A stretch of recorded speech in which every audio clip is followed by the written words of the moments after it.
31번부터 보겠습니다. 31번을 보면은 다음 중 부분합이죠. 부분합에 관한 설명으로 옳지 않은 거 1번 맞아 틀려요. 그룹별로 페이지를 달리하여 인쇄하기 위해서는 부분합 대화 상자에서 이걸 하면 되죠. 그룹 사이에서 페이지 나누기를 선택하면 각 그룹별로 해서 각각 다른 페이지로 인쇄가 된다는 거죠. 1번은 이제 맞고 2번은요. 맞아 틀려요. 부분합을 작성한 후 개요기호를 눌러서 특정한 데이터가 표시된 상태에서 차트를 작성하면 화면에 표시된 데이터만 차트에 표시된다. 맞죠? 그 표시된 부분만 가지고 차트로 만들어 주는 거니까요.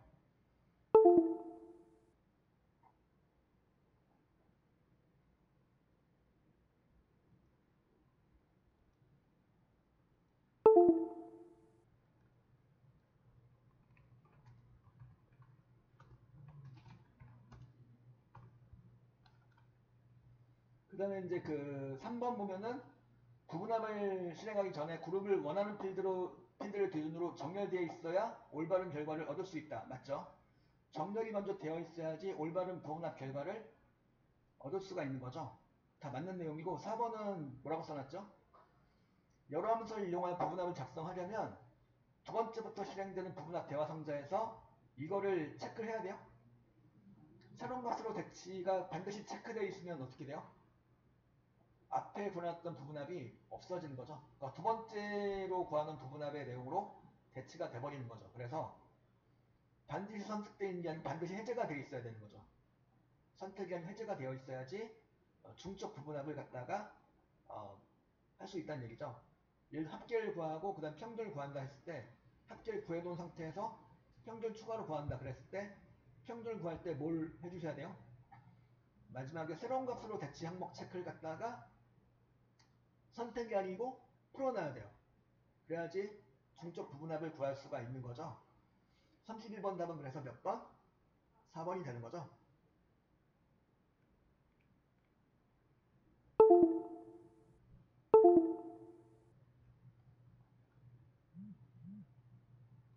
그 다음에 32번. 다음 아래 시트에서 수식 Dmax 함수죠. Dmax가 뭐 하는 함수예요? Dmax는 최대값을 구해주는 건데 앞에 D가 붙었다. 그럼 데이터베이스 함수가 되겠죠. 자, 여기서 조건이 어떻게 되냐면 데이터베이스 함수 중에 조건이 이제 들어가겠죠. 조건이 뭐냐면 여기서 체중이 70 이상인 거야. 자, 그러면 체중이 70 이상인 애들 중에서 가장 큰 키는 몇일까요? 여기서 체중이 70 이상인 애들 중에서 그죠? 가장 큰 키는 184가 되겠네요. 그죠? 184. 체중이 70 이상인 애들이 지금 이제 보니까 3명이 있네요. 한 명은 이대한, 한민국, 그리고 김상봉 이렇게 있는데 이들 중에서 키가 가장 큰 애가 누구요? 이대한이죠. 이대한의 키는 그래서 몇이요? 184. 답은 그래서 몇 번? 4번이 되는 거죠.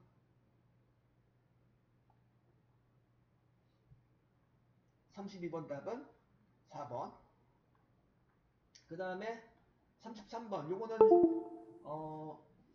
이제 실습에서 해보셨을 수도 있는데 다음 아래 시트에서 원본 결제란을 그림 형태로 복사본처럼 복사할 때 원본 결제란에 입력된 결제에 대한 명에 따라 복사본에도 같이 표시가 돼야 돼. 그럼 뭐였죠 이거는? 바로 그림으로 붙여넣기 하는 건데 무슨 그림?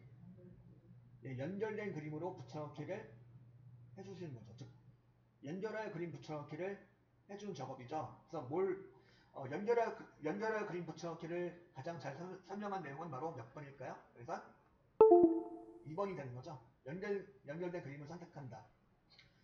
연결할 붙여넣기는 그림으로 붙여 넣어준 게 아니고 그냥 붙여넣기가 되는 건데 연결된 상태에서 그림이 아닌 그냥 붙여넣기가 되는 거예요. 자, 여기선 연결되는 건데 그림으로 또 붙여넣기가 돼야 되는 거니까 뭘까요? 연결된 그림을 선택한다가 맞는 거죠. 답은 그래 몇 번? 2번이 되는 거고요. 그죠?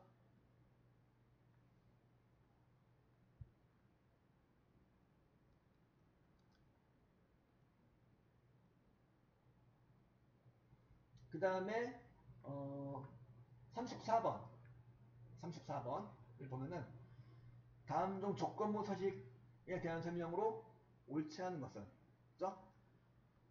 옳지 않은 것은 뭘까요? 여기서는 1번 맞아 틀려요? 조건부 서식은 기존의 셀 서식에 우선하여 적용된다. 맞나요? 맞죠?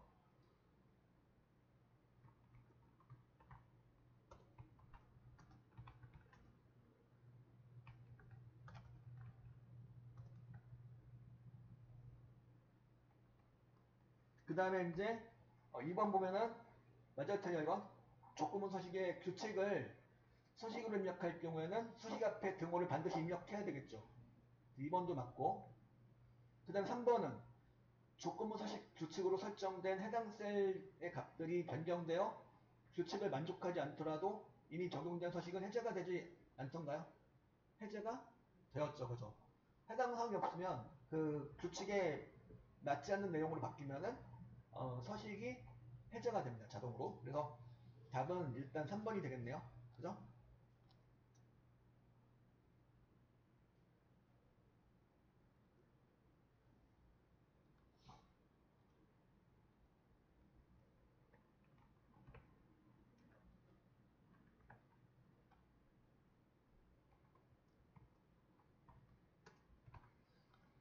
그 다음에 이제 4번 보면은 어,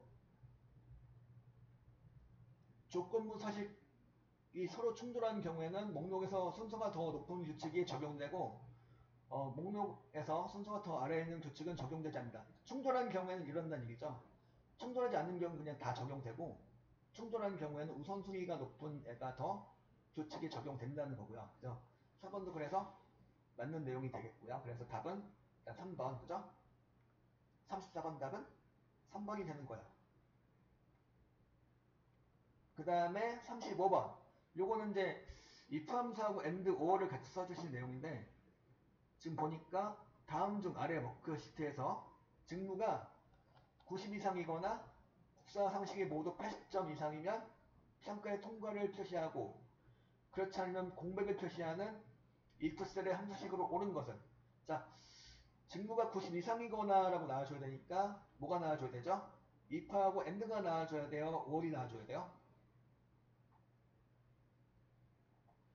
or이 나와줘야 되겠죠? or이 나와주고 그 다음에 또 뭐가 나와줘야 되냐면 빅투셀에 있는 내용, 즉 빅투셀이 바로 직무죠.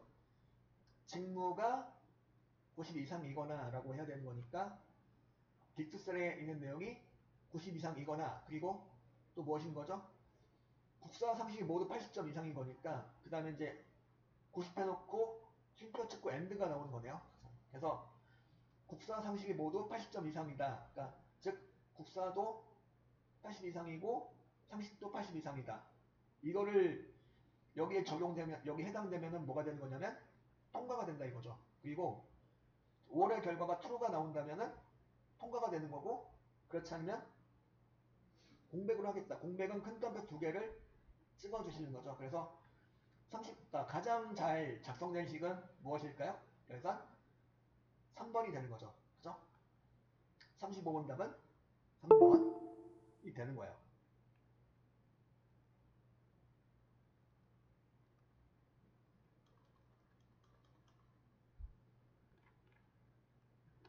그 다음에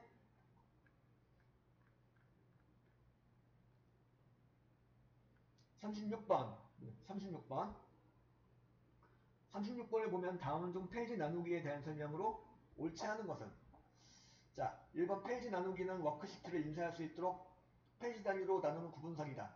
맞죠?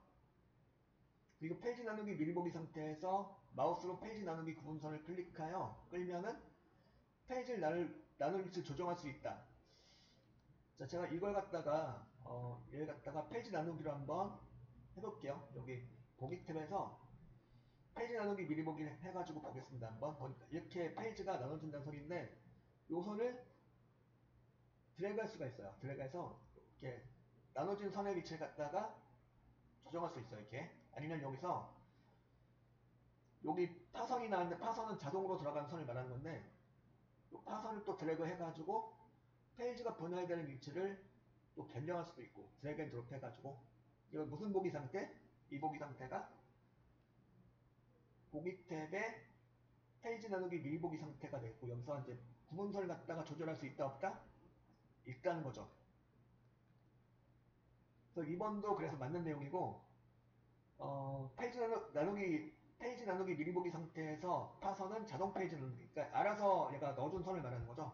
얘가 엑셀이 알아서 그어준 선을 말하는 거고 실선은 사용자가 나눈 페이지예요. 그래서 만약에 파선이 있었었는데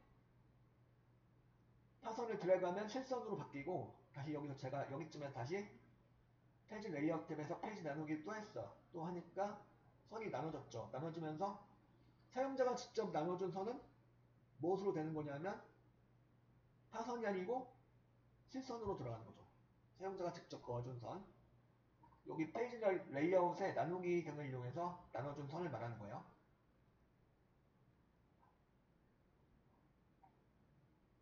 그래서 3번도 그래서 맞는 내용이 되겠고요. 4번은 행 높이와 열 너비 변경에도 자동 페이지 나누기 구분선의 위치는 변경되지 않는다. 만약 제가 여기를 갖다가 이렇게 제가 열 너비를 확 늘려놨어요. 열 너비를 확 늘려놨더니 생기죠. 파선이 이렇게 생겨요. 자동으로 얘가 페이지를 구분해 준 거죠. 근데 여기서 또 열 너비를 또 조정했어요. 뒤에 열을 또 조정했어. 그랬더니 어떻게 될까요? 알아서 지가 이제 페이지 나누기 구분선 파선으로 들어간 선이 자동으로 들어간 선이 알아서 생기고요. 열너비를 또 조절하거나 늘려놓으시면 이렇게 위치가 어때요? 바뀌어요. 그죠? 위치가 바뀐다 이렇게. 페이지 나누기 구분선의 위치가 알아서 이렇게 조정될 열너비 등에 따라서 알아서 맞춰져서 들어간다는 소리죠. 지가 알아서. 그래서 여기 뭐라고 써놨냐면 여기서는 행 높이와 열너비 변경에도 자동 페이지 나누기 구분선의 위치는 변경되지 않는다? 변경되죠. 변경되는 거예요. 그래서 36번 답은 몇 번? 4번이 되는 거죠.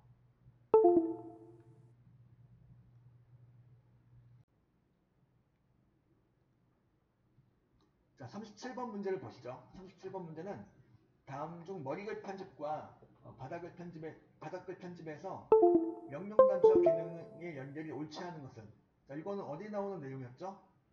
바로 이제 전 다시 얘를 갖다가 끄고 정리할게요. 페이지 레이아웃에 페이지 설정에서 단추를 클릭하고 들어가시면 뭐가 나올까요? 이 단추를 클릭하고 들어가시면은 페이지 설정 대화 상자가 나오게 되는데 여기서 이 페이지 설정 대화 상자에서 머리글 바닥글이었죠. 머리글 바닥글 가셔가지고 머리글 편집이나 바닥글 편집으로 가시게 되면은 이런 이제 창이 나오게 되는데 이 창의 한가운데 있는 이 아이콘들의 의미를 좀 이렇게 잘 연결지어서 알아둘 필요가 있다고 그랬죠. 자, 첫 번째 아이콘은 뭐죠? 첫 번째 아이콘. 이건 머리말 등을 집어넣었을 경우에 글자로 집어넣었을 경우에 그 글자를 머리말 등의 글자를 편집할 수 있는 도구, 그죠? 텍스트 서식, 그죠? 머리말 등을 갖다가 텍스트로 넣어 주셨을 경우에 들어가는 내용들, 그러니까 편집할 수 있는 서식을 말하는 거고요. 두 번째 거는 이제 페이지 번호를 넣어줄 수 있다는 거죠. 머리글 또는 바닥글로서 이 현재 문서의 페이지 번호를 넣어줄 수 있다는 거고요. 세 번째 거는 뭐였죠? 세 번째 거는 전체 페이지 수, 그러니까 전체 쪽수를 넣어줄 수가 있는 거고, 달력 모양은요. 네 번째는 달력 모양은 현재 날짜 등을 머리글 또는 바닥글로 넣어줄 수 있다는 거였죠. 그리고 시계 모양은 뭐요? 현재 시간을 머리글 또는 바닥글로 넣어줄 수가 있다는 거고요. 그죠? 그 다음에 여섯 번째는 뭐야? 파일 경로 삽입. 그러니까 이 문서가 들어있는 위치를 이 경로를 삽입할 수 있다는 거예요. 그리고 일곱 번째는 바로 파일명이죠. 이 문서의 이름, 파일명을 넣어줄 수 있다는 거고, 이건 뭐야? 그 옆에 있는 거는 현재 시트 이름을 넣어줄 수 있다는 거고요. 그 옆에 있는 그림은 뭐야? 그림은 이제 여러분들 그 머리글 또는 바닥글 갖다가 이런 글자로 넣어줄 수도 있지만 무엇도 넣어줄 수가 있죠. 예를 들어 우리 회사에 로고를 넣고 싶어. 머리글 또는 바닥글로. 로고가 다름 아닌 뭐야? 로고가 그림 파일이겠죠. 그림 파일을 넣어줄 수 있다는 거죠. 로고 등을 넣을 수 있게. 그리고 마지막에 있는 건 뭐야? 마지막에 있는 거는 그림 파일을 그 그림을 머리글 또는 바닥글로 넣었을 경우에 그 그림을 편집할 수 있는 도구들이 되겠죠. 예를 들면 그죠? 이 아이콘들의 의미를 잘 알아두실 필요가 있겠고요. 다시 한번 살펴보았고요. 이 아이콘들의 의미. 그래서 바로 37번 문제는 이 아이콘의 그 의미를 묻는 문제죠. 1번 맞아 틀려? 그림 서식. 그림을 넣었을 경우에 머리글 또는 바닥글에다가 그림 등을 넣었을 경우에 그림을 편집할 수 있는 도구. 맞나요? 맞죠? 그리고 요거 페이지 번호 삽입. 맞나요? 자, 현재 쪽번을 갖다가 넣어줄 수가 있는 거고요. 그다음 세 번째 거 이거 시계 모양은 현재 시간 맞습니까? 맞죠? 그죠? 이건 4번인 건 뭐라고 그랬죠? 이거는 엑셀 아이콘 모양은 현재 문서의 이름, 즉 파일의 이름을 넣어줄 수 있다는 거죠. 시트 이름 삽입은 뭐야? 시트 이름 삽입은 바로 이거죠. 요 현재 파일 이름 삽입 옆에 있는 여기 바로 현재 시트 이름을 삽입할 수 있는 내용이 되겠죠. 그래서 37번 답은 그래서 몇 번? 4번이 되는 거죠. 37번 답은 4번. 이 아이콘의 의미를 꼭 잘 알아두시는 게 여러모로 좋겠죠. 그 다음에 38번. 38번 보면은 다음 중 데이터 유효성 검사에 대한 설명으로 옳지 않은 것은? 자, 1번 맞아 틀려? 목록의 값들을 미리 지정하여 데이터 입력을 제한할 수 있죠. 그러니까 그 목록에 있는 값만 입력할 수 있게 하는 거예요. 그러니까 데이터 유효성이라는 게 뭐야? 데이터 유효성 검사라는 거는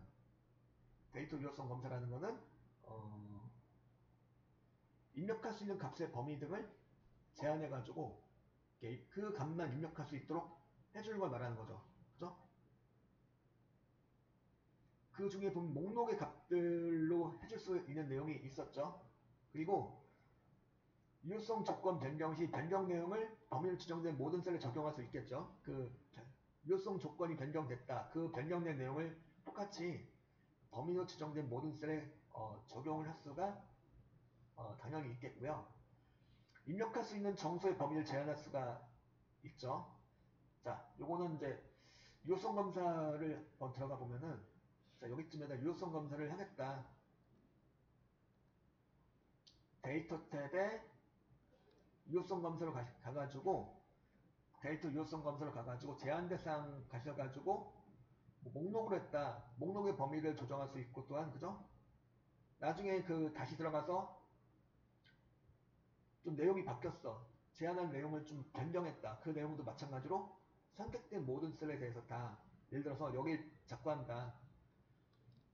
여기 잡고 다 잡힌 모든 셀들에 대해서 전체적으로 다 변경된 내용을 적용할 수 있다는 거죠. 그리고 목록을 이용해서 이 목록이 이거다. 이 목록의 내용을 정해줄 수 있다고 그랬죠. 공백 무시할 수 있고 드랍다운 표시할 수 있고 근데 여기서 이제 확인 눌러서 나왔을 때 유효성 검사 되었다는 표시가 나타나게 되는데 요 셀을 클릭해 보면은 뭐가 생기냐면 그 옆에 셀 클릭했을 때 옆에 보면은 드랍 버튼이 생겨요. 드랍 버튼을 눌러보면은 목록이 나타나게 되는데 자, 이 목록 너비를 조정할 수가 있어요. 목록 너비. 이 목록의 너비를 조절을 했으면 좋겠는데 안타깝게도 여기서는 목록의 너비를 조절할 수 있는 내용은 없습니다. 여기서 없어요. 따라서 여기 보면은 1번 맞아 틀려? 목록의 값들을 미리 지정하여 데이터 입력을 제한할 수 있고 그리고 목록으로 값을 제한하는 경우 드롭다운 목록의 너비를 지정할 수 있다? 지정할 수 있는 내용은 없다 이거죠. 그래서 답은 일단 몇 번? 38번 답은 2번이 되는 거죠. 그 유효성 조건 변경 시 변경 내용을 범위로 지정된 모든 셀에 적용할 수 있겠고요. 그죠? 그 입력할 수 있는 정수의 범위를 제한할 수가 있겠죠. 날짜도 제한할 수 있고 정수를 했다. 정수로 놓고 정수를 갖다가 해당 범위를 해놓고 최소값 최대값. 그러니까 예를 들어서 나는 점수를 입력하려고 하는 거니까 최소값은 빵점, 그리고 최대값은 100점이다. 그럼 0점부터 100점까지의 점수를 정수로 입력할 수가 있다는 소리죠. 이렇게 하는 거죠. 그죠? 그리고 날짜를 했다. 날짜라면 이제 시작 날짜와 끝 날짜를 각각 날짜 범위로 지정할 수가 있겠고요. 시간도 마찬가지. 시간도 몇 시부터 몇 시까지 시간을 입력할 수 있도록 할 거고요. 그죠? 그래서 38번 답은 몇 번? 2번이 되는 거죠. 그 다음에 39번. 다음은 데이터를 시각적으로 표현하기 위해 워크시트의 단일 셀에 작성할 수 있는 미니 차트로 옳은 것은, 이게 무슨 소리냐면 셀에 쏙 들어갈 수 있는 차트를 말하는 건데, 이게 바로 뭐냐면 스파크 라인이라는 차트예요. 스파크 라인. 자, 차트를 만드는 과정에서 제가 여기쯤에다가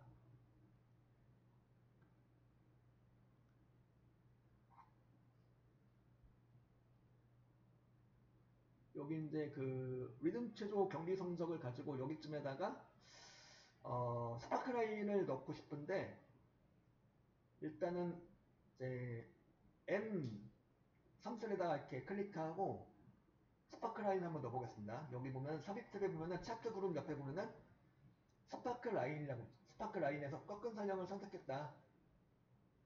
원하는 데이터는 이제 뭘로 할 거냐, 얘를 이걸로 할 거다, 세 개로 할 거다, 이렇게 해서 스파크라인을 넣어줄 수가 있다는 얘기죠. 그러니까 차트 자체가 어디 들어가는 거냐면 셀 안에 쏙 들어가요. 그래서 셀 안에 쏙 들어가는 차트는 무엇이다? 바로 스파크라인이다 라고 알고 계시면 되는 거죠. 셀 안에 쏙 들어갈 수 있는 차트, 그러니까 단일 셀에 작성할 수 있는 차트, 즉 셀 안에 집어넣을 수 있는 차트는 바로 스파크라인 차트다, 이렇게 알고 계시면 돼요. 39번 답은 그래서 3번이 되는 거고요.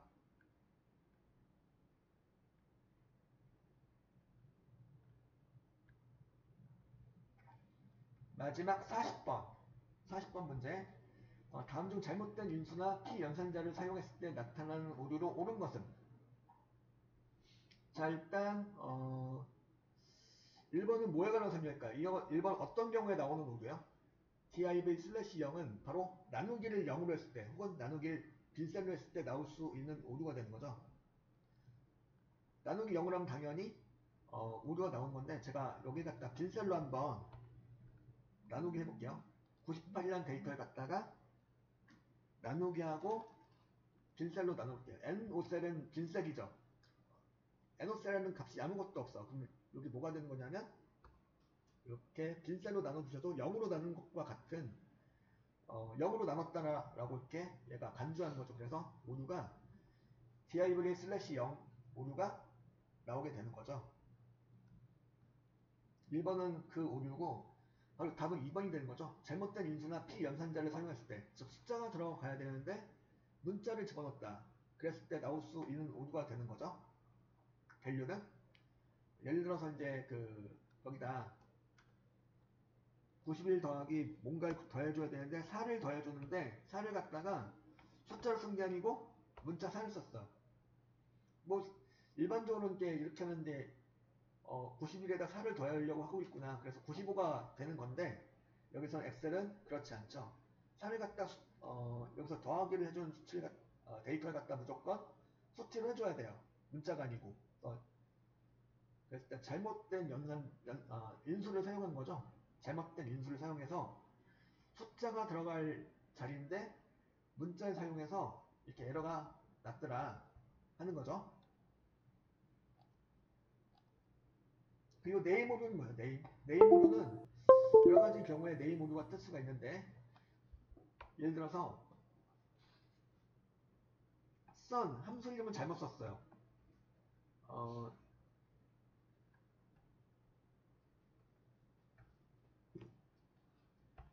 썸이라고 써놓고 n을 또 썼어. 그럼 함수가 M3부터 M7까지에 대해서 이렇게 확대 계산해 주겠다는 취지로 만든 것 같은데, 결정적으로 함수 이름이 틀렸어요. 이제 함수 이름 안에 보면은 이렇게 된 함수는 없다는 얘기죠.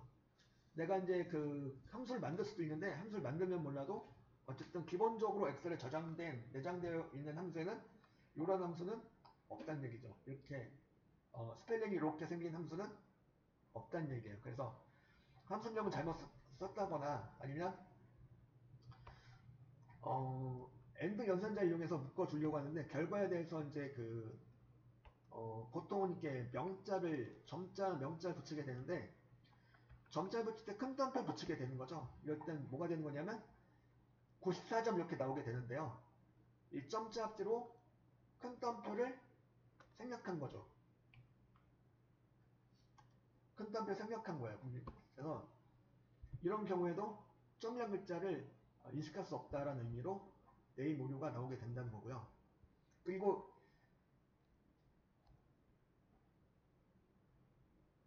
4번 REF는 어떤 오류였죠? REF는 제가 여기서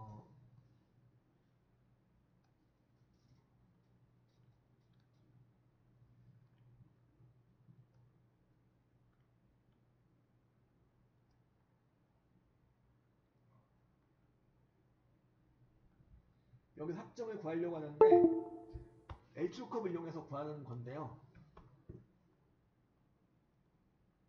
여기 이제 비말 시험에 따른 합점을 구하려고 한다 그러는 건데, 여기를 참조 범위로 잡겠죠. 참조 범위로 잡았어요. 잡은 다음에 요 참조 범위하고 행번호가 안 맞아. 예를 들어 3을 찍어 주셔야 되는 건데 4를 찍어 놨다. 그리고 유사일치 옵션을 했어. 이럴 경우 뭐가 나올까요? 이 참조 범위하고 행의 번호가 안 맞아요. 그럴 경우 어떤 오류가 나오냐면 바로 RF 오류가 나온다는 얘기죠. 그죠? 그리고 이건 잘 제대로 되었는데 찾기 옵션을 갖다가 잘못했어. true가 아니고 false를 했어. 즉 정확히 일치 옵션을 했어. 이런 경우엔 어떤 오류가 뜰까요? 값을 찾을 수 없다는 의미로, 일단 85랑 정확하게 일치하는 숫자는 없어요. 그죠? 그래서 이런 경우에는 NA 오류가 뜨게 되는 거죠. NA 오류가 뜨는 경우도 어떤 경우였어요? 최빈 값을 찾을 수 없는 경우. 1번, 2번, 3번, 4번 이렇게 찍어놨죠. 이렇게 찍어놨고, 그래서 여기다 이제 모드.sngl 함수들을 이용해서 이걸 갖다가 인수를 넣었더니 오류가 나오죠. 역시 값을 찾을 수 없다는 의미의 오류가 나오게 되는 거죠. 그러니까 최빈 값을 찾을 수 없는 경우에도 n의 오류가 나오게 된다는 거죠. 그래서 답은 일단 몇 번이야? 그래서 얘 답은 2번이 되는 거죠. 40번 답은 2번. 그래서 1회 문제를 일단 다 풀어 보았고요.